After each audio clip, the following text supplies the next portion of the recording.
একজন অহংকারী ব্যক্তি জান্নাতে প্রবেশ করতে পারবে না, অথবা কোনো অহংকারী মানুষকে আল্লাহ সুবহানাহু ওয়া তাআলা পছন্দ করেন না। শুধুমাত্র এই একটা কথার উপর যদি আপনি বিবেচনা করেন, তাহলে আপনি বুঝতে পারবেন যে আল্লাহ সুবহানাহু ওয়া তাআলা মানুষকে কতটা ভালোবাসে।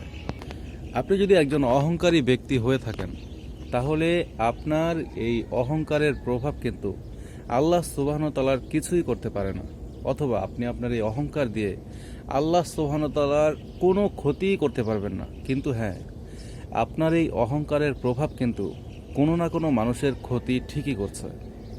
আপনার এই অহংকারের কারণে কোনো না কোনো মানুষ কিন্তু ঠিকই কষ্ট পাচ্ছে, অথবা শুধুমাত্র আপনার এই অহংকারের কারণে আপনি কোনো না কোনো মানুষের সাথে দুর্ব্যবহার করছেন। এখন এই যে আপনি যে মানুষটাকে কষ্ট দিচ্ছেন, বা আপনার অহংকারের কারণে যে মানুষটা কষ্ট পাচ্ছে, সেই মানুষটার সেই কষ্ট আল্লাহ সুবহানাহু ওয়া তাআলা সইতে পারে না। সুবহানাল্লাহ। আর এই যে আল্লাহ সুবহানাহু ওয়া তাআলা মানুষের কষ্ট সইতে পারে না, এই জন্যই কিন্তু আপনি জাহান্নামে যাবেন। এবার আপনি চিন্তা করে দেখেন আল্লাহ সুবহানাহু ওয়া তাআলা মানুষকে কতটা ভালোবাসে। তাই অবশ্যই যে অহংকারের কারণে মানুষকে কষ্ট দিচ্ছেন, সেই অহংকার নামক খোলসটাকে নিজের মধ্য থেকে উপড়ে ফেলার চেষ্টা করুন।